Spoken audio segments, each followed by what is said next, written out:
Let's wait for do action. Well, we are already in action, and I'm going to make a quick introduction of our guest of today. She is a Hawaiian singer, songwriter, and filmmaker, born in Waimanalo, Hawaii. She has worked and performed with many artists on projects such as Jack Johnson, Ben Harper, Ziggy Marley, and Damian Marley, just to name a few. She performed on the stages of Madison Square Garden, the Sydney Opera House, and is a three-time return guest artist to the White House.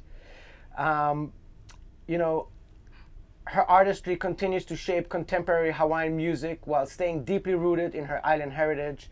Recently, she released an award-winning film called Kukini, which is arguably one of the best short films to ever come from Hawaii.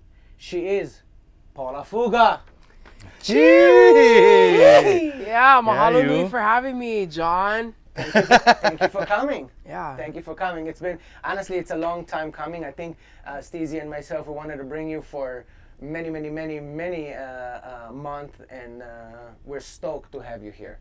And there's so much to talk about, but I want us actually to kind of reel it back and start from the beginning, because yes, you just released a new movie, and we're going to talk about that as well, but I just want to make sure that we encompass everything you have done, created, have been through, because to be honest, you are, if we take your life and then where you're at today, this is an insane achievement, and I think there's nothing more exciting and inspiring than listening to your story from where you began to where you're at right now. So let's start in the beginning. Well, one cold winter's morning in 1978, Louisiana. Just joking. Well, I was born in Louisiana. My mom is Hawaiian, my dad is Samoan, and they met in Kailua, fell in love, and then my dad joined the military, and so he was stationed out there for a little bit, and it's kind of cool. I was born on December 30th, 12:30, at 12:31 p.m. No way. Yeah. Oh. So in the movie of my life, I will definitely have that getting to the car seat, and then I was named, my mom, on the way to the hospital, my mom was turning the dial on the station, and the song Hey Hey Paula came on, which was a song from the 50s, and she remembered that when she was a kid, she wanted to name her daughter Paula after that song. So when I was born that day, she named me Paula after a love song, and lo and behold, I would become a singer of love songs. Wow, that's insane. Yeah, it's pretty cool. That is awesome. Bombs. Yeah, and then my dad got discharged dishonorably, and I don't really tell people this, but he got dishonorably discharged for having 10 pounds of weed. In Louisiana, and then we got sent back to Hawaii, which was a blessing for me to be raised here in the islands, where my mom is from. So yeah, I feel super fortunate. Things kind of went south for them. My dad went back to Samoa, and my mom took care of my sister and I. She kind of hung out with some negative influences and got into drugs, and so I experienced a lot of homelessness during that period of time in my life. And like, my mom was like cruising with these horrible human beings, like they were super abusive, like, and yeah, I would like physically abuse my sister and I, like with closed fists, like just punch us like we're men or something. It taught us how to steal. We'd go to the store, like a grocery store, and this is the time when I was living at Sand Island at the beach. And if you know anything about the beaches in Hawaii, Sand Island is probably the ugliest beach Yes. in the whole state, And we lived there, and it was like the worst summer of my entire life, and it was messed up. And I saw a lot of violence, a lot of like criminal activity. We were praised if we stole stuff and we got away with it from the store. Like, I was taught to steal, I was taught to lie, you know?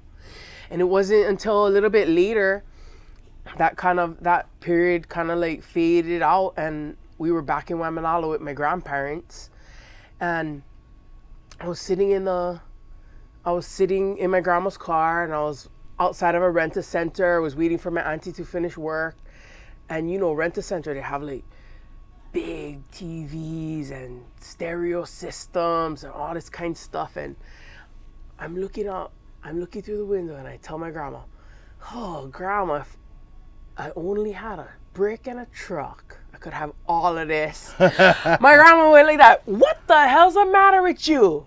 Brick and a truck. If you want things like that, you go out and you work for it. You earn the money to get the things that you want in life, you know?" And she was like, "How dare you, like, brick and a truck was stealing." Like, she was like, and I come from the hood, so my grandma was like, you know, she just was like, She wasn't having it. she was appalled. And I was like, whoa, all this stuff that I learned is wrong. You're right. Stealing is bad, you know? And I had to reprogram my own self to be a good person, be a good human being. Remember, I used to lie and I used to steal. And I realized nobody wants to be friends with a stealer. Nobody wants to be friends with a liar, you know? And I knew around that time, 7th grade, 8th grade, that I had to choose the life that I wanted, that I had to choose the type of adult I wanted to become. And no matter what anybody taught me before, what I choose to do, how I choose to live my life is up to me. And I cannot blame any of that on anybody else. So there comes a point in time when you have to choose for yourself, and you cannot use the mistakes of your parents as a crutch, you know? Yeah, they messed up. Yeah, there's a lot of cycles that they've repeated, but it's up to us. It's up to us as individuals to break those cycles, you know? And you have to do it consciously. You have to know what you're doing and choose. I chose to be a good person. I don't lie. I'm trustworthy. I get choke friends. I get so much friends. I can't even see them all. You know what I mean? Mm-hmm. And it's completely different from when I was a kid. I never had no friends. You know, I used to get teased a lot. And it's because I had this harsh exterior, because I grew up in the hood. I never trust nobody. You know what I mean? And so, yeah, I've come a long way. I always knew I was going to be a singer, and I think that I was given that gift and visions of me being a singer that would travel all over the world. I know that I was given that vision to help me make it through the tough period in my life, you know, and it did. I knew I was going to be a singer because I had a gift. I could sing. I knew I could sing. I knew it was special. I knew I was different from other people, you know, and Did you have someone that gave you ukulele, or did you have someone that taught you how to sing or inspired you? No, not really. I swear it's a God-given gift. He put the desire in my heart to want to sing, the ability to do it, you know, and the drive and determination to keep pursuing it in spite of any adversities. Wow. At what point, and when did you know when did you find your voice to sing? At like around what age? I was 3 when I knew I could sing.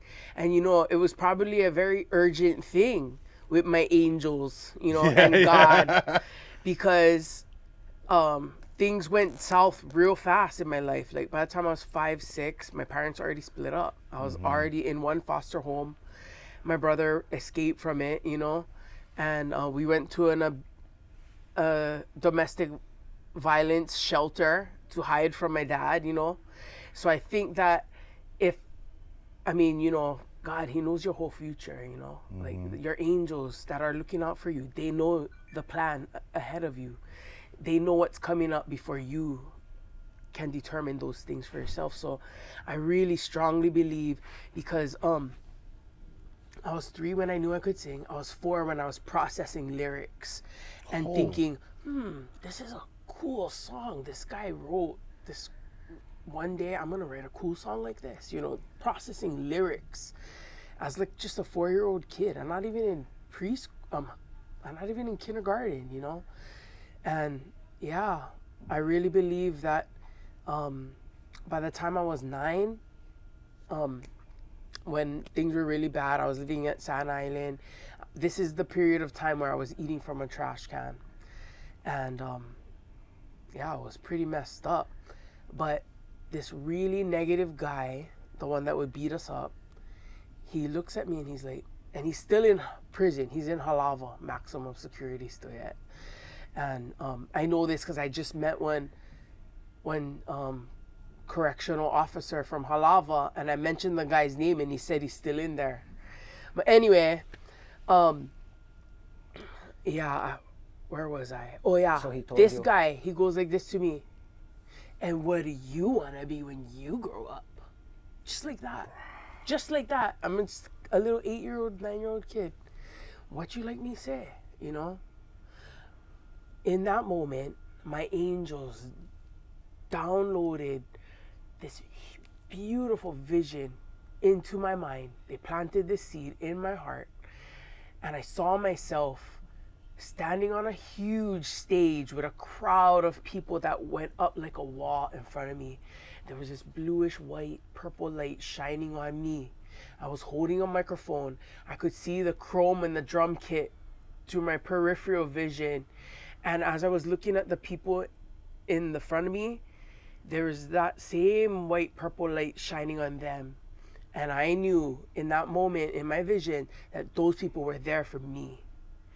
And I knew that I was going to be a singer without a single doubt in my mind that day. I saw myself singing. I knew I would travel all over the world.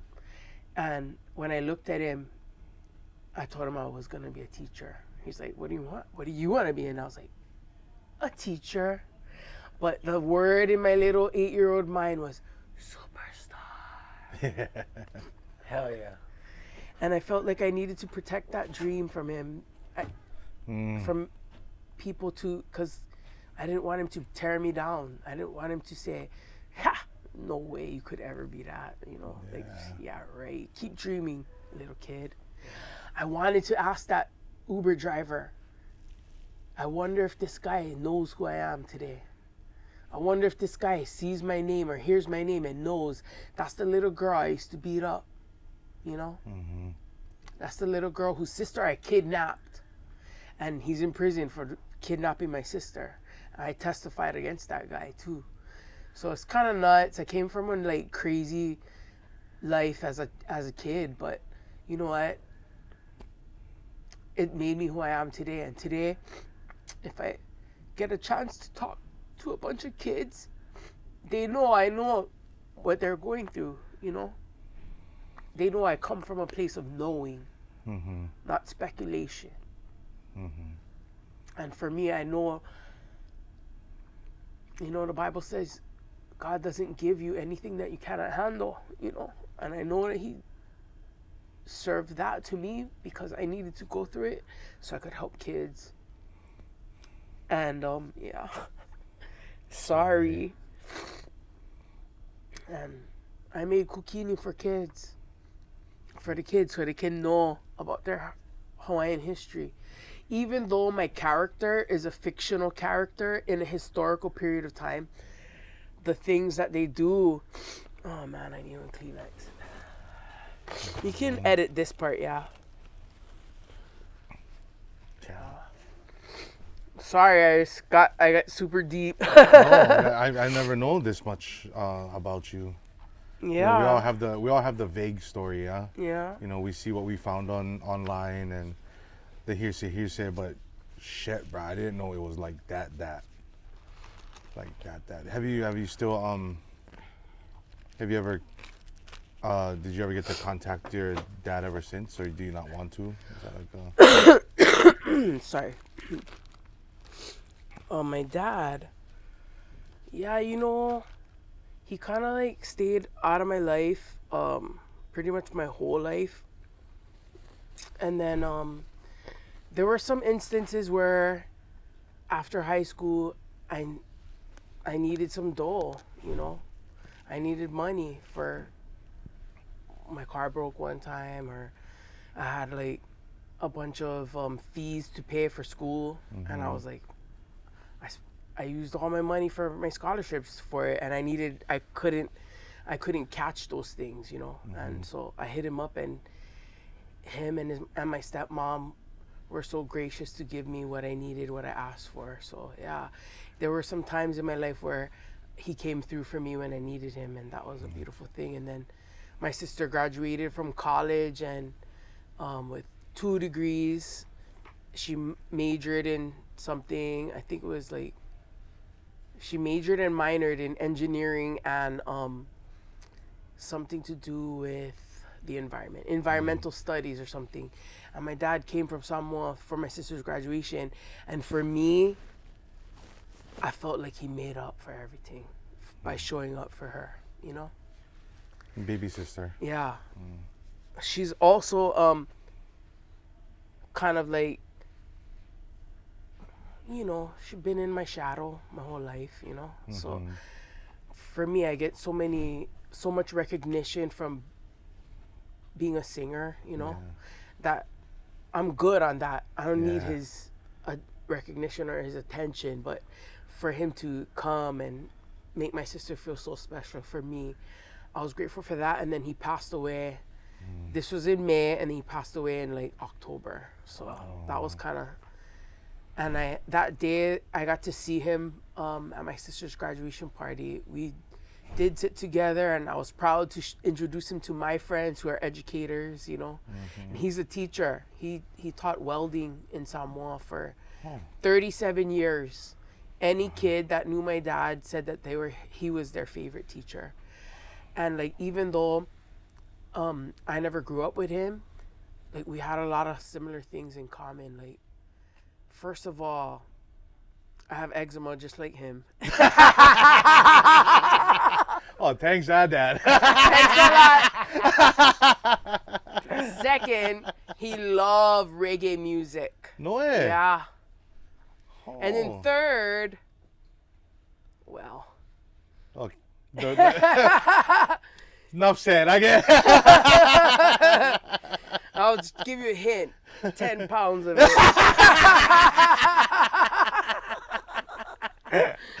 You would edit that one out, Friday.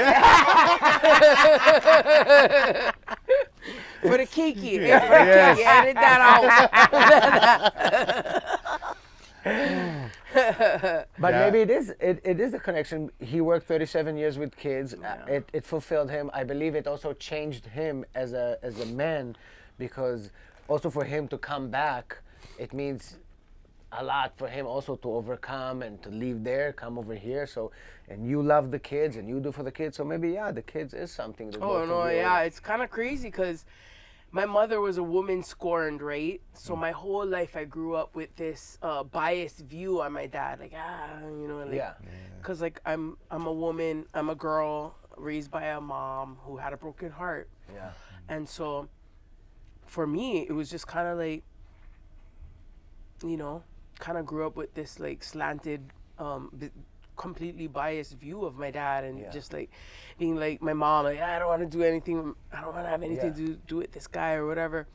And then when I realized he was actually really cool, he saw a problem in Samoa. There was like rubbish everywhere at all the bus stops, and he was like, man, there's so much trash. And he took, because he's a welder, you know, by trade, he went and to the dump, he found this like old tank that people may have delivered water or milk in, and he took that tank apart and he made his own rubbish cans with swivels.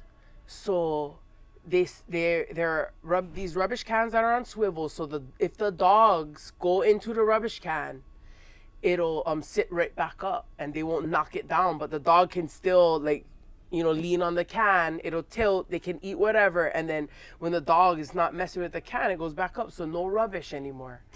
And if you ever go to Samoa, They are green. Every single one is green with like a ulu leaf in yellow paint. And that's my dad. My dad made all of those, and he did that just for nothing because he saw a need and he wanted to do something about it for his community. And eventually he was able to get a grant, and now it's a paid thing. Like they make money to pay for the bags, to pay for the people to go around. It's my sister and my cousin. They go and change every bag every morning before the buses start. Wow. And so when I found this out about my dad, I was like, oh man, it just broke the shell of my heart open, because I was like hardened, to anything, to do with him. And I was like, what? Oh my God, this guy's cool. There's nothing I don't like about that. You know what I mean? And so, I'm really, really grateful that I could be so proud about something amazing that my dad did. And even though I wasn't in his life, he wasn't in my life really a lot growing up, I am proud. I'm proud to be his daughter, and I'm proud that he was my father. That's beautiful, man. That is good to hear. That's why I wanted to ask, because like personally, I'm a bastard kid. I have no more dad, so I like to hear that fathers, because I'm trying to be a really good father. Johnny's a great father, so it's good to hear stories of good men, even through hardships, and knowing that even if somebody's in a slump or in a distant position, you can always work your way back into your kid's life. That's really beautiful to hear. Thank you. That's so cool. Because congratulations on your family. I see your pictures and stuff. Thank you. Wife and baby. Yeah, for guys, they try. Plenty of guys, they get always something, and sometimes they come up short. So it's good to hear that even if you come up short, there's still hope. You know? And there's something important that I learned as an adult when examining my life and my parents and the way that they cared. Mm-hmm. They really are just doing the best that they can with what they know, and it really has nothing to do with you as a kid. Sometimes as an adult, as a parent, like you gotta really make sure that you're okay. They say, before on a plane, before you put your mask on first so you can breathe. Well, sometimes parents have a hard time too, and they don't know what for doing. So they're dealing with their own baggage, their own childhood traumas that maybe they never addressed their whole lives, and they're just doing the best that they can. It's really their life, and you as a kid are just along for the ride at the time, as much as, maybe today, if I had kids, I think God never gave me kids because I would have messed them up. I would have had the most impossible expectations. I put all my hopes and dreams on them. I'd be like, oh no, my life was shitty. Now you gotta do all these things because of my life. I would have put it all on them. I'd be like, oh hell no. I never had none of that when I was a kid. I'd be the worst, most strictest mom with the cleanest kids. Cleanest, most well-behaved kids. I tell you what, that my kids would be so good. I just look at them and they already know what they did wrong. No, but for real, ask my nephew Sydney. That's the closest thing I have to a son. I did good with that boy. Yeah. Sydney Spencer. Yeah. You know him. Oh, excuse me. Is he a good boy? Yes. Yeah, exactly. I raised him. That's like my son. And you gave him his first ukulele. I did. Bruh, he's on his next single right now with High Water. Yeah. Yeah, good for them. Yeah.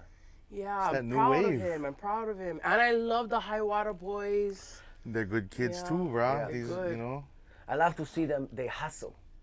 They're not the kind wait for something to arrive. No, they go get it. They go get it. They go do the, they're on social media. They do the fucking videos. They go talk to the people. I love it. This is what needs to be. If you want to succeed in life, You have to go get it. Yep. Nobody gonna give you nothing. Uh-huh. And to see them, it's good. These kids, this new generation of artists, a lot of them, they have a really good skill of listening.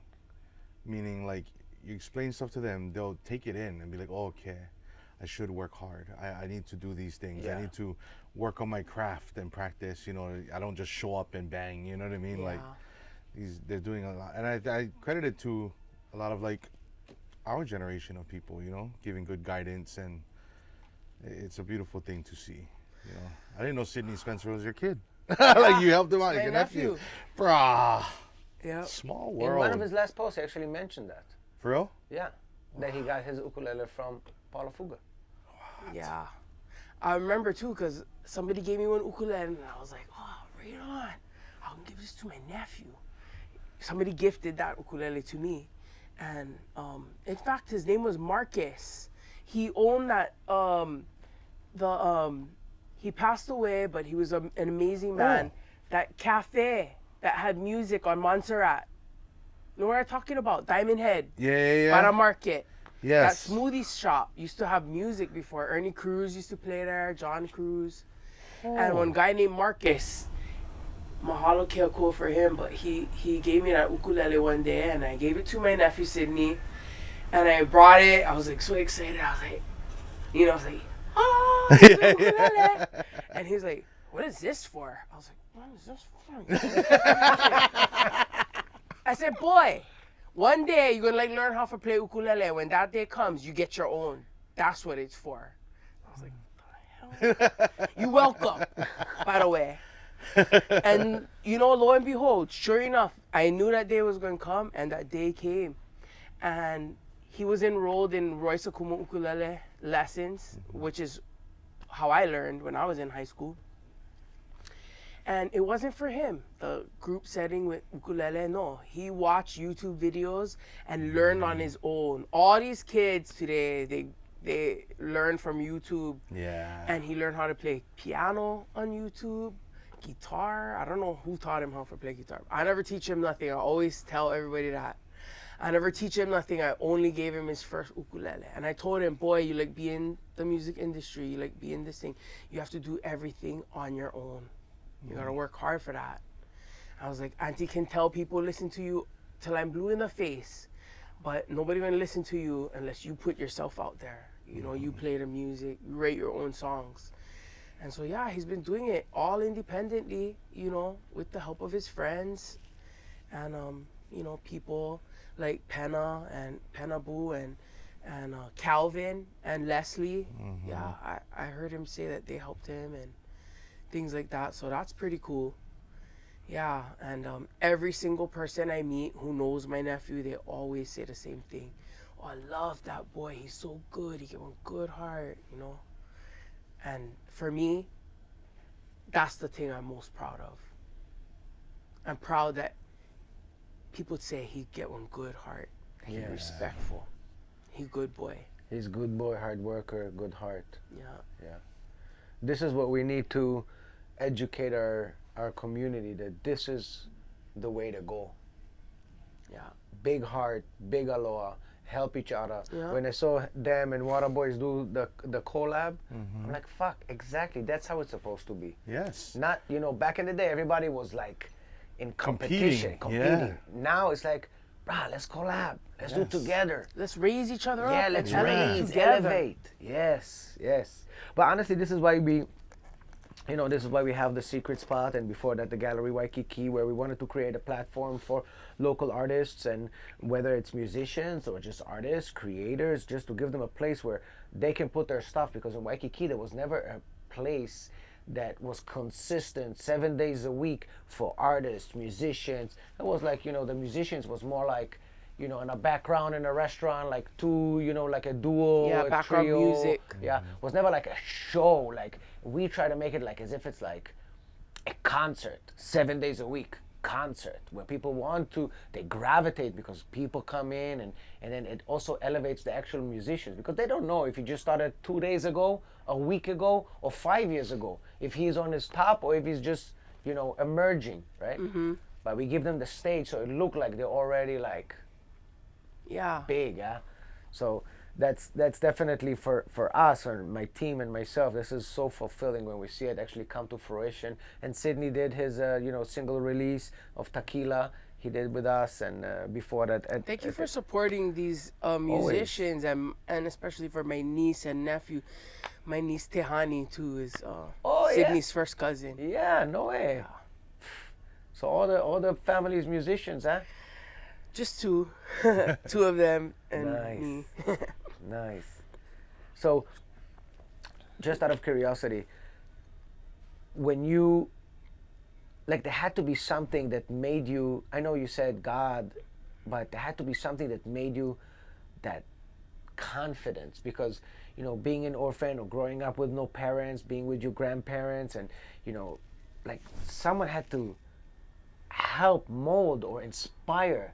Was there anybody that inspired you to go the good route? Because to go the bad route is easy. Yeah. I realized that the positive influences, your heroes, are really the people you know personally. Yeah. They're never a celebrity so far removed, you just dream of meeting them. The positive influences in your life will be in the form of teachers, aunties, uncles. So lucky me, I had Sydney's Nana, Sydney's grandmother. I was raised with Sydney's mom and all her siblings, my first cousins. So Sydney's grandma and my mom are sisters. And Sydney's grandma is my favorite auntie. She raised me. She helped raise me. She's like my third mom, And so I would see her life in comparison to my mom's life. I would see how she took care of her kids. They had rules. They had consequences. She made them do their homework. She like cared about their projects and things like that. And I was envious of that. I wish that I had structure and boundaries and a warm meal that was homemade every night. I looked at my auntie's life and I wanted that. I wanted to be like her. I was like, when I have kids, I'm gonna take care of them and make sure that they have clean clothes, that they have food, that they go to school, they do their homework, that they have dreams for themselves. And so for me, it was being able to see my auntie's life and how she raised her kids, and having those cousins with that structured life, the good life. Coming from an artist's perspective, do you think by not having those boundaries in your life allowed you to expand your imagination? Because you have such a big field of vision when it comes to creativity. You went from making music to directing movies. Like these are the kinds of dreams. And I wrote a book last year. What in the world? Children's book for Moana 2. I was commissioned by Disney to write a children's book. So What? I'm an author as well. Sick. I gotta update the introduction. What up, Johnny? You missed that one. I didn't even know the White House thing. That's why I was like, 3 times. You see what I'm saying? But so I'm wondering, like, do you think any of that ability? Where do you found that ability to dream so big and so fearlessly? Because you're landing like long, big dreams. Well, that sis. dream for Kukini, I had that dream 25 years ago. In 1999, I was working at a school in the Hawaiian Studies class. That was my favorite subject. And let me back it up. When I was 12 years old, as a student in that class, I learned about kukinis. Kukinis are swift runners who are like also messengers. They could run across the whole island. They could go from Waikiki to Makaha and take one fish, catch one fish, bring them back to Waikiki, and the heart's still beating. That's how fast they were. But so just that one example of what a kukini can do, it led me to think of, wait a minute, how did they get the fish from there to over here and the thing's still alive? That's crazy. And I thought, maybe they put it in a gourd and had water. And I was like, it's gonna slosh around. There's no way that the fish is gonna live. And so I left it for 8 years or something. Because by the time I was 20, 8 years later, I'm working now as a teacher's aide inside that same class.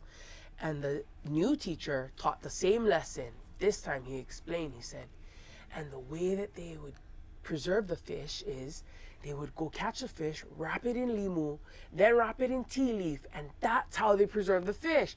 And I was like, what the hell? Oh my God, it makes so much sense. And this is the line of thinking I had. How did I not know about that when I was 12? How can I make sure every kid knows about that from now till forever? And I sat and I thought, I was like, can't put it in a book because that didn't work for me. Yeah. It's in a book somewhere, but I never went to go look for it. And I thought, you know what? Movie. If I make one movie, action-packed movie about one warrior, because that's what a kukini is. Kids gonna watch that. Guaranteed they're gonna watch that. And I thought, okay, yep, I'm gonna make one movie. I was only 20. I thought, okay, well, I'm nowhere near even know what for do. So I was like, okay, maybe I'll start making movies when I'm 50. I knew that dream was gonna take like 30 years to come true. And that's why I made the short film, because I still want to make a big film. And I never put that scene with the tea leaf and the fish on purpose because I'm saving it for my big movie. It's my opening scene right there, Yes. Can you imagine? And then can you imagine little Hawaiian kids seeing that and being like, wow, I can preserve one fish with limu and tea leaf. That's crazy, This is a true history of how they did things, how Hawaiians lived. And that's how I ended up. And so I was like, okay, he's on Kukini. Okay, we get that. Now what? What is he doing? I was like, well, he gotta come from someplace far if he's gonna be running in my movie, So then I thought, okay, well, let's put him in the Battle of Kepanivai. And I was like, oh, this will work. Because it's the biggest battle in all of Hawaiian history. And I thought, okay, if he comes from East Maui and he goes all the way to Iao and he has to get back, that's quite a distance. And it's going to be good for like a movie to be able to film such a distance and having to travel this crazy terrain in order to get there, And so that's how Kukini came to be. And actually, my bigger movie has another name, but one day, now, get this crazy thing. Remember that thing on that one radio station where these DJs kind of offered me to eat from their trash can? Well, I swear to God, that whole thing plays a huge role in my life story. At the moment, I never knew it, but looking back, I can tell that moment was a catalyst for so many great things that happened in my life since that day. And what happened was I sang a song, they started talking about it. When they came back to me, I was like, yeah, that was pretty cool. And then there was a voice that was like, tell them about the time you ate from a trash can. I'm like, oh, I don't want to talk about that. It's kind of like deep and it hurts, And the voice goes, but is it gonna feed a lot of kids? I'm like, yeah. So it's like, so tell them. I was like, well, I used to eat from a trash can when I was a kid, and I never imagined that it would turn the other way that it did. But the crazy thing is, after that, because that video went viral, somebody reached out to me, my friends. They were like, hey, we've been feeding, it's during the pandemic, like, we've been feeding like thousands of people every week. You like feed some people? And I was like, yeah. They were like, okay, let's do a food drive or like a giveaway. And I was like, all right, let's do Waimanalo. That's my community. That's where I'm from. We did that. And then that led to me getting an ambassadorship with Subaru. And Subaru is very philanthropic. They love to give away money to nonprofit organizations. And that's why I did it, because they said, oh yeah, if you sign with us, we'll give money to nonprofits that you pick. And I was like, oh, okay, well, this is money for the community. Yes. I'm doing it. So I've been a Subaru ambassador ever since. So this is going to be my 4th year. And yeah, every year we give money away to nonprofit organizations that really do a lot for the community, including the food bank. You know, the first year that I did it, we did Hawaii Humane Society, the food bank, Hui Ho'ole Maluo, this nonprofit organization in Hilo that focuses on restoring some lokoi'a over there. And who else did we? Oh, Mana Maoli, who supports music, you know, in education, arts and education, and yeah, great opportunities. But that opened the door for me, and so Gerard Elmore with NMG, they were hired to make 5 episodes for Subaru Cares, you know. So we had 5 different things that we focused on. I mean, 5 episodes, and at the end of the 5th one, on the day, it felt kind of like, I was like, oh man, now we're leaving each other. Oh, you know, like, do you guys want to go eat dinner? And they're like, we gotta go to this film thing tonight. I'm like, all right. And then they're like, do you want to come? I'm like, yeah. Like, yeah, I want to go. And so they're like, all right, let's go. They had a ticket for me. We ended the shoot. We all went to our, you know, respective homes, got ready. I was wearing makeup all day. I never know what kind thing this was going to be. I just assumed it was like, you know, a film, a movie. I don't know what. Yeah, so I wore like, you know, pajamas, a jacket, super comfy. I get there, it's dark already. Everybody's seated, the films are going. We get a seat, I have like my icy with my popcorn and my hot dog, and I'm like ready. I like kind of nod off a little bit here and there, but all these beautiful Hawaiian short films. Oh. And I was impressed. I was like, wow, look at this. Look what our people stay doing over here with all these short films. This is cool. And I thought to myself, wow, I like make one short film too. I'm gonna make one short film first of my story, because how gonna make one big movie when I never even make one music video yet? So I said, you know what, I'm gonna start with this short film, and then see where it goes from there. But at least I get to learn how to make something, you know, from scratch. I'm a scratch learner. I like to learn from scratch.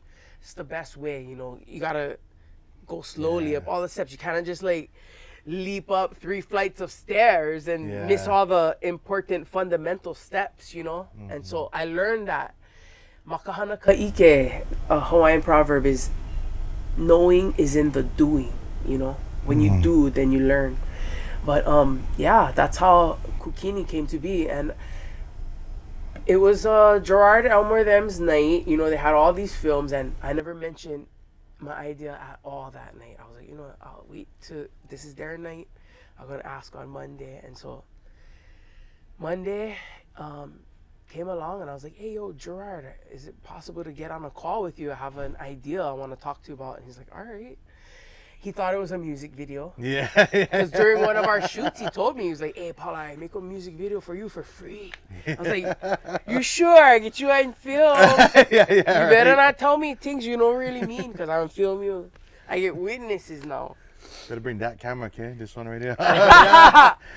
No, I called Gerard. I told him about my movie, and he was blown away. He's like, heck yeah, let's do this. And so Gerard took me by the hand, showed me how to get money, told me what to do, assembled an amazing team. And the only person I brought to the team, my own self, was my makeup girl, my stylist, Crystal Ponzi. And she rose to the occasion, and she built our entire makeup and special effects department by herself. She called in all the favors, called in all the people, all the makeup artists, the hair people, and she got it. And you know, what was anticipated to be a 2-hour preparation time ended up being 6 hours for each actor Holy. 6 hours to clear their existing tattoos, cover them up, and then apply new tattoos, so that we have no because art, tattoos is artwork that belong to the artist. Even though you commissioned it and put it on your body, technically you own the tattoo. The art is actually intellectual property of an the artist. Yeah. So it kind of crosses some weird lines when you put it in film. So yeah, they're real I did not sticklers know about that. that. Yeah, I don't know how Jason Momoa gets away with having his own tattoos in films, but I'm sure there's something that his artist had to sign. You guys sign them off, yeah. Yeah, probably. But plus, you get them all like from Keone there, man. Like they're not gonna. It's like an unspoken kind of, Yeah. Yeah, we boys, bro. But the Maybe. production of Kukumi, I mean, I have never imagined that you can do something that amazing locally. I didn't know that we have the capability. Oh yeah, all these people come from all over the world to make movies here in Hawaii, and they're using local crew. Our riggers, our lighting people, our I wish I knew more terms for them. The guy that holds the long thing with the microphone, that guy. The boom, yeah. You know what's most impressive to me though about the whole, like, because production is production. There's a great production all over Hawaii, but what caught me the most was the visuals. I mean, the details, right? The details that takes you into that space and time without having you question that you're there or not. You know what I mean? It's like, oh my God, like the outfits, the makeup, right? The costuming. God, the weapons, the Hawaiian weapons, the fight scenes the themselves. fight scenes. When the thing goes into the head and poof, I'm like, what the? I know Mitchell Merrick, our director and Wow. special effects guy. My gosh, he did such an excellent job. Oh my God, that was captivating. I couldn't stop watching it. It was so. I know. I forget every time, and then when that part comes, I hear people go, "Oh!" Yeah. I was like, "Oh crap!" No, I wasn't Sorry. ready. Bro, I wasn't ready. I remember I was with Pune watching, and I was like, oh my God, I don't think I've seen these kind of visuals. Like, I've never experienced seeing that on film. Yeah. Hawaiians versus Hawaiians. Right, Like right. it was just like really like eye-opening. It was the first of its kind. I always credit you every time somebody brings up, and I know you're not going to take the credit. And this is just my own personal experience, but I've seen your film prior to A Chief of War, and I always just like, bro, I seen this in Paula's film Kukini, bro. You guys gotta. And I was talking about your film to a lot of friends for years. Wow. Since watching it, I think it was 2 years, 3 years now, before. Yeah, you came to the Hawaii- one where the kid only the crew got to come. Yeah. Yeah. Yeah, that's right. Yeah, The kind brought you Pu'unui. Yeah, he didn't sneak me in. No, I told him you can bring somebody, and he brought you, so that was Yeah. great. I forgot that you were there, but now I remember. Yeah, that was since that moment, bro. I couldn't stop talking about it because it was revolutionary to me. Nobody Yeah. could ever make those visuals. Nobody has ever made those visuals that clear and that into the moment. Even to the point where Kumuhina, like her in real life, yeah, she's like that. Yeah. Like the character she played. I really gotta credit Mitch Merrick, our director, again for that. He's the one that suggested her. And because she was already my friend and she's told me before, hey, anything you need, Tito, you let me know. I'm there for you. So when Mitch was like, for that role, I didn't know if it was a kane or a vahine. And then I always said that. I was like, I don't know if it's a kane or a vahine. I don't know. And then when Mitch suggested Kumuhina, I said, oh my God, that is so perfect. Because she got the kane and vahine energy, Yes. both of it, And you could feel it, like how she is in real life. Like you can feel her, what the kids call aura. Yeah. Yeah, you Yeah. feel them. It's real strong in the room. And when I saw it on the screen, I could feel the same thing. I was like, oh, you did really good. You guys did good, bro. You guys- And then it's a team effort, Yeah. Like you need somebody to set it up, and then you need somebody to hit it, hit it in the I don't know what are you setting? Oh, is that volleyball? Am I talking volleyball terminology? That you slam them, somebody slam them, you know? Nah, it's so good. I really it's probably one of my top 3 films out of Hawaii. Thank you. You know? And it's crazy that I feel like Pa'a and Jason, or Pa'a had this idea in his mind for about as long as I had Kukini in my mind. And yes, I started planning Kukini with Gerard from 2021, you know? And then we found out about Chief of War in 2022. When it came time to actually film Kukini, Chief of War was already in New Zealand filming. In fact, they just wrapped their first season of filming. And the cool thing is, we benefited from all of their effort and work, because the guys who were in Kukini were conditioned already. They worked on their bodies, they worked on their physique to be in shape to be a warrior. You know what I mean? So when these guys came to Kukini, they kind of was like, yeah, bring it on. What else? You know what I mean? Like, they already was pumped up from being a part of Chief of War. And there was some guy who worked for Chief of War. He was able to take the props, because they're like, we're going to New Zealand. What we're going to do? Take these props with us on the plane. They left it. They left the props in Hawaii with whoever that guy was. And Chris Kahunahana is friends with that guy. And so that guy brought us all of Chief of War's old spears. So mahalo Keokua, mahalo Jason and Pa'a, because we benefited from their work, from all that Apple money they had. So thank you, Apple, too, you know, for Kukini. But yeah, man, when we were shooting, it was during that strike, and lots of people just jumped on board just to be a part of anything, because there was nothing happening during that period of time. And yeah, we were super lucky and super grateful. That is beautiful. Hawaiians helping Hawaiians. They even know they're helping Hawaiians, huh? That's awesome, bro. That's what it's all about. Yeah. I also love the fact that you integrated Ilima Leigh McFarlane, and in the fight scene, and she's yelling, you can feel the mana. That one came from a special place, bro. That was Mitch Merrick again. Mitch. Bro, Mitch is the man. And the cool thing is, he'll be like, how about this person? I'd be like, that's my friend. Guaranteed he would say, yeah. And so it was this kind of cool thing, because they have these ideas and be like, okay, it was cool because I have all these connections, you know? Yeah. And the way that everything worked out, it just happened so effortlessly, so seamlessly, you know? And yeah, pretty cool. Faidai Richmond, who is our wonderful curator of this Waikiki, what is it called? Waikiki Film Awards, yes. He was in it. He was a stunt man. He gets blown up. I think by who does he get blown up? I think he gets blown up by Ilima. Yeah, Ilima. McFarlane. You know the funny thing is, Faidai came to the set that day. It was the biggest shooting day of the film, the battle day.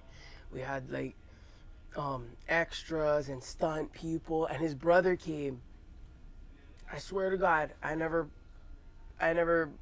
planned this, but how crazy is this? Faidai's brother, Terani Richmond, ends up being my twin flame. I met him on set that day, and there was this crazy soul connection.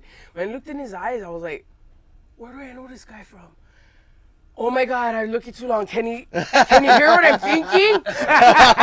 Did you hear what I was thinking just now? Oh my God, I feel like he could hear it. And then something happened, like my kupuna kept nudging me towards him. Like I almost fell, he caught me. I was like, oh God, it's that guy again. And then, yeah, turns out we shared like, this is our 4th lifetime together. And in our last lifetime, we was twin siblings. Bro. He was my older sister, and I was his younger brother. And in this lifetime, I'm the older sister and he's my younger brother. And now I'm like a part of the Richmond family. Let's go. Yep. Sometimes their mom even talks to me until I fall asleep. Oh my She god. practically tucked me into bed. That's No, but it's beautiful. so sweet, yeah. May I ask a practical question, just so our viewers can understand? How much does it cost to do such a huge production here in Hawaii? Well, you Roughly. know, it costs choke, but because Had the we Apple, didn't have choke, we paid people probably way, way, way less than they really deserve, you know, to make this film. A lot of the things were for free, like Uncle Brian Keolana, he didn't charge us for his things. All the stunt actors never got paid. Like, they all came just to kokua us, you know. We probably would... There's a certain bracket that your film has to be under 50,000 in order to be a short film. If it goes over, now you're in another bracket. You're not wow. a short film anymore because your budget. You know what I mean? So for budgetary reasons, we had to keep it under there. And a lot of the things that were done for us were donated or just contributed for the cause, you know? yeah. Yeah, so like Ilima, she bought her own flight to come and film and took care of her own, like wherever she probably stayed with her family, you know? But yeah, we never had a budget for that. So she paid for her cost to be a part of the film, you know? And some people did trade, like Crystal Ponzi. Hey, big shout out to Crystal, bro. That's a ride or die Yeah, right that's there. my ride or die. Like, I tell you what, man. And you know, the cool thing is she's down to learn from scratch, to be a part of something that's bigger than all of us. Yes. You know? Like, I never make this film for me. I made this film for the kids, for the keiki, so they can learn about their history.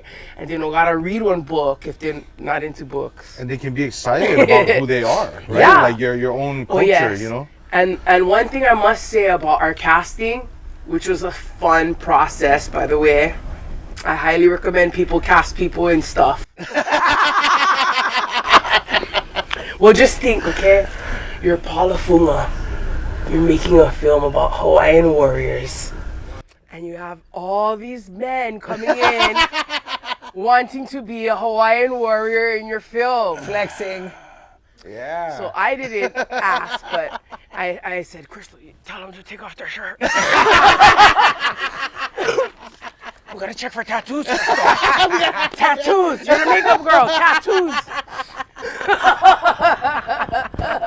Classic. It was awesome.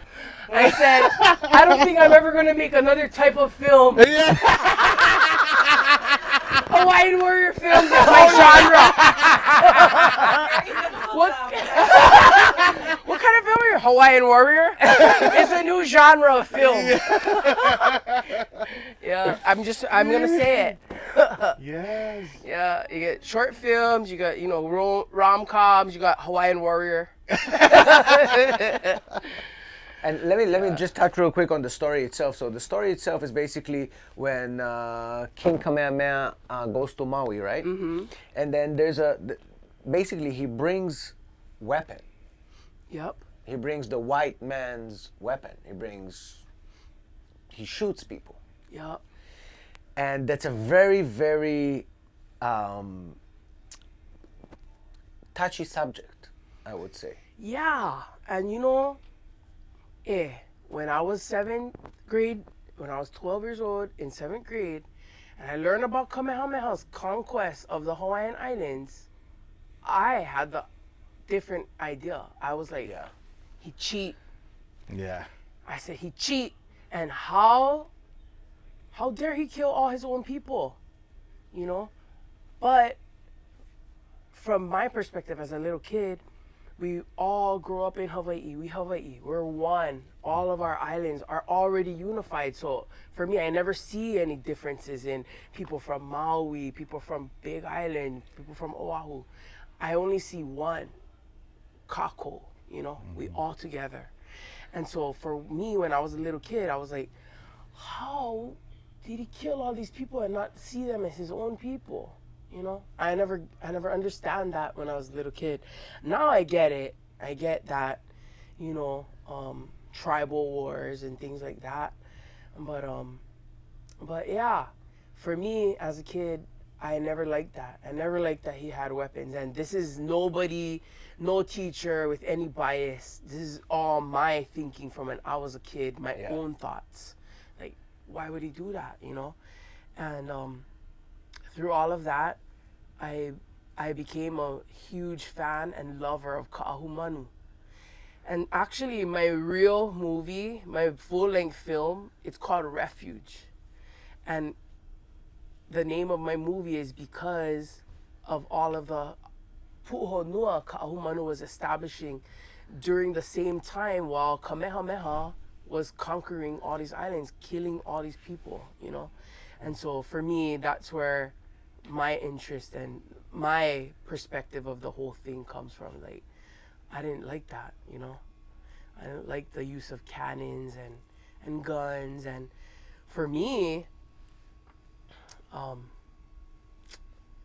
you know, when you think about it, so if the Battle of Cape Hanivai happens in the 1790s, what happens 100 years later?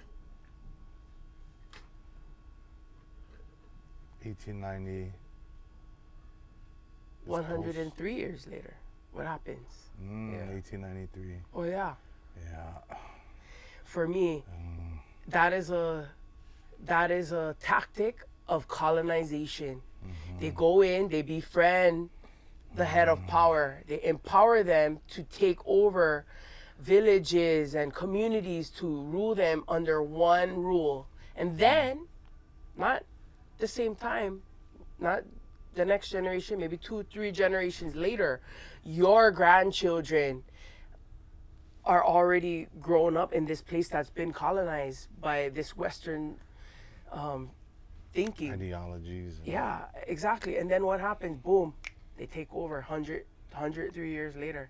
This whole thing, for me, if you look at what happened and not what you think his intentions were, it made it easy. It made it easier to conquer everybody because we were all ruled by one rule already, you know? But how much harder would it have been if everybody was still independent? I never thought about that. You're right. You have an angle. People always say, oh, no, he did that so we could all fight together. Did we? Did we fight together? Yeah. How are we going to all fight together? We stay on all different islands. Yeah. You know what I mean? But yeah, for me, and that's where the controversy comes. And that's good. You want people to develop their own opinions, their own thoughts. You want people to think harder, think deeper, think what would have happened if that didn't happen. You know, you don't know because it happened. You cannot change things that happen, but you know what I mean? I never heard that kind of angle, and thank you for bringing that angle because it's a valid angle. It's a valid way of thinking. You know what I mean? Yeah, and the thing is, Hawaii, we are all raised, we're biased already. Our idea is biased because and you know what? I can trace my genealogy through Kamehameha too, you know? So for me, I'm not like anti-Kamehameha. That's my ohana, you know? I can trace my genealogy back to Umialiloa. Like, I'm related, you know? Like, most of us can. Most people with Hawaiian ancestry can trace their genealogy that far, you know?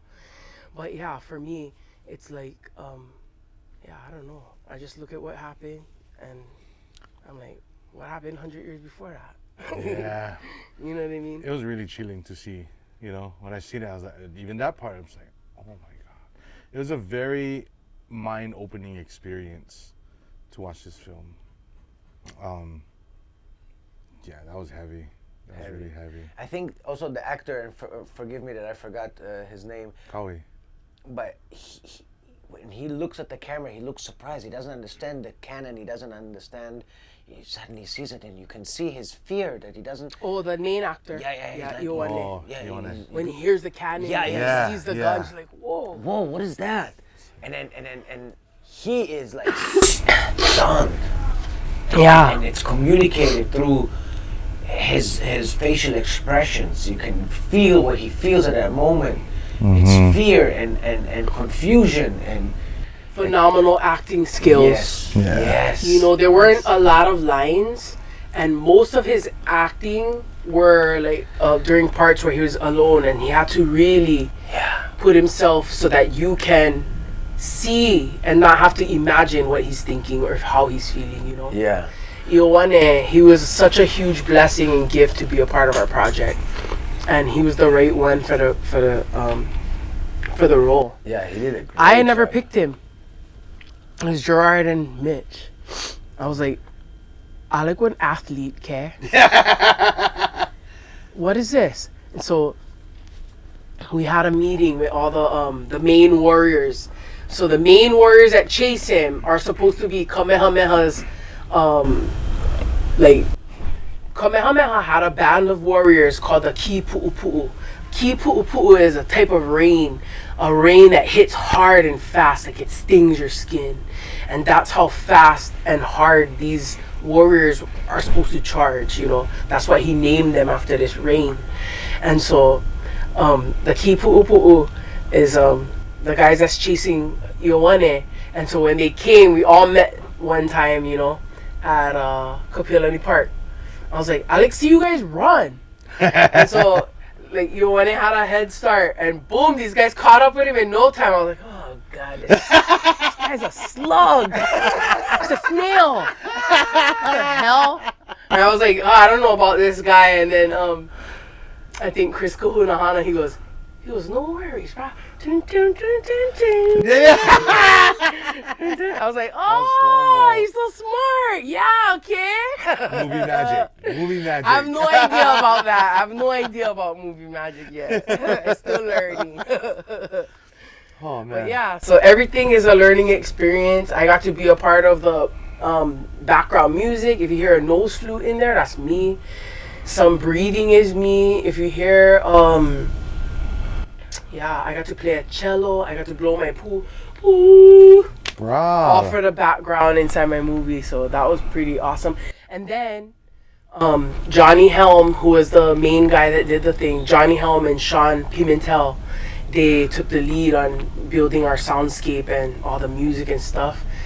But I guess Johnny heard me talking about the film and how I love learning every little thing about it. Like makeup, special effects, like costuming. Every single person's look, I directed. I directed that look. I said how I want Ioane's hair to be, how I want Tawari'i's hair. I made him, we had to rough him up because he's so beautiful. He's a model for like Anna Hawaiian Airlines flight attendant. Like he's gorgeous. He does not look ferocious or scary. So we had to like make his eyes dark, you know, and like put a little scar and make his hair kind of nuts, you know, just to give him a totally look from what he normally looks like. And that was really fun. I love all of that stuff. And now, because I've had this experience, I'll know how to prepare well in advance so that on the day of the thing, when the makeup artists are preparing a look, they'll have my notes. Ooh, I want this guy to look like this and have this over here. You know what I mean? Yeah. And because having gone through it in this way, now we're better equipped and more prepared for the next thing, you know, which will probably be my full-length film. You know, there's a big spotlight on Hawaii, and I'm so stoked that we're getting our stories told to share it on this grand scale. You know what I mean? Like, if there's one thing that I really love about Hawaiian culture, and I learned a lot of this growing up, was the storytelling. The storytelling, every story had a purpose. I mean, every story was beautiful. There was a reason for it, down to when you talk about the gods, you know, like when, for instance, Moana, right? You're talking about Maui, and like it all had purpose. You learned about the seasons via an akua. Like it's so now that a lot of mainstream movies, films, everything's getting redundant, right? People are starting to lean to remaking old movies and whatever. The creativity can lean here because we have a whole lot of fresh stories to tell that have never been told on that that scale. Yeah, you know what I mean. We all grew up on them, and they're great, bro. They give us so much, not just pride in our culture, but I think a lot of the reasons we are the way we are is because of these stories growing up. That's how we learn how to keep ourselves grounded, humble. The good lessons in life, they come from these things, you know. So, man, so what do you think is so? You're gonna work on this new movie. Are you still making music? Heck yeah. Yeah. So what's the Well, what's the future for Paula Fuga? I cannot tell you about my next musical project, like exactly what's gonna happen with it, but yep, right now I'm visiting the songs and trying to it's definitely gonna be more of like a bluesy type of album, more blues and jazz influence. And yeah, I'm looking forward to that. And I saw the tribute you did for Aretha Franklin, which was it's coming up. amazing.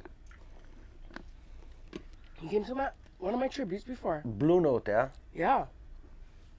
Well, yes, that's the next thing that's coming up right now for me is in September I'm doing a tribute to Aretha Franklin. And my first tribute was in September of 2017.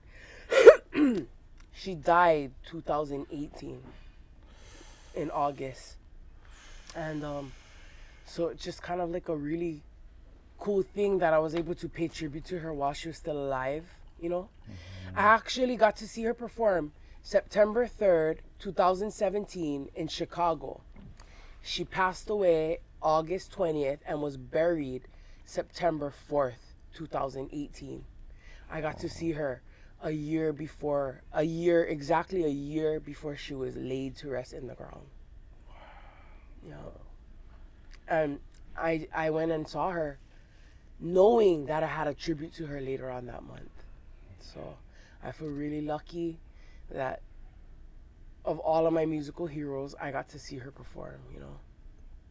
Yeah. Yeah. And yeah. We're gonna do it at Blue Note on the 19th.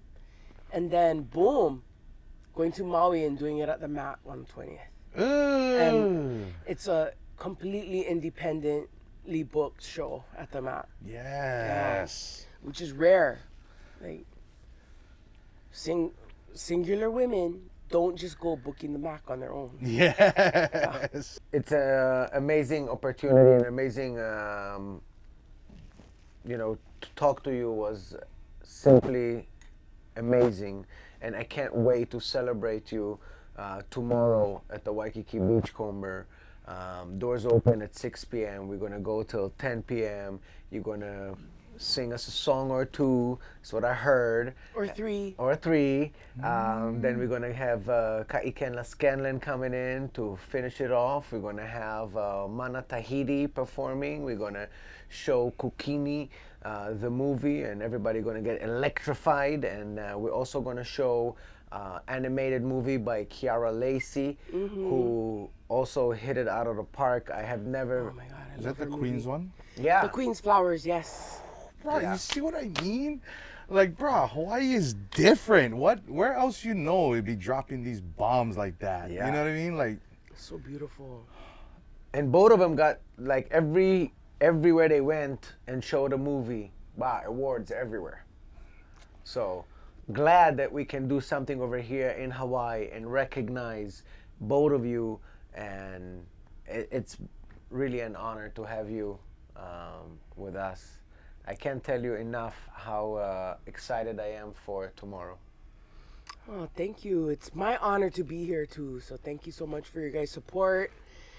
And yeah, it was such a lovely to meet you and hear a little bit about your story too. And good to see you again as always. Thank you. Always a blessing to be around you, bro. You're definitely special. You are something special. Aw, thanks. Sis, like, I don't know what it is. Maybe it's the way you carry yourself, you know? You command the respect. Not demand the respect, you command it. And learning about your art is just amazing. What you don't like paint necks? I mean, you made the music, made the film. You don't like try one painting. You know, I gave up on painting when I was in 2nd grade. You knew it wasn't it. No, I'm like crazy. That's why when like I have all these ideas, and then I once painted this beautiful painting, and then somebody's water spilled all over it, and I gave up on painting. I said, "Oh, my painting's ruined. F painting for the rest of my life." Nah, I've always wanted to dabble in painting, but I don't got it, man. I gotta learn. If I could take a class and learn from scratch, maybe I could be into it. But I have no technique, nothing. I mean, I can draw little flowers. That's cute, but that's about it. If you had to say one thing to our audience, just to kind of finish it off, there was one thing that you tell our younger audience, the new generation, what would it be? Well, be courageous in exploring your dreams, trying new things. Don't be afraid to start from scratch and say, hey, I don't like this person I've become. I want to be somebody different. And create that person. Whoever it is that you desire to be that person. You know what I mean? And be good to people, because what you put out into the universe is going to come right back to you, whether it's good or bad. So make sure you're choosing to do good. Fill the world with light, and more light will come back to you. Amen. Ooh. Thank you very much. This is episode 78. What? That's my year I was born. I knew you was gonna conduct this. I knew it. I told you special. You're. Oh, man, that's goosebumps Oh, he's all the 78. way. Booyah. Yeah. At P Funk Love. Go check out Kukini from there online. You Yeah. just need to see it. Yeah. You gotta See you see it. tomorrow.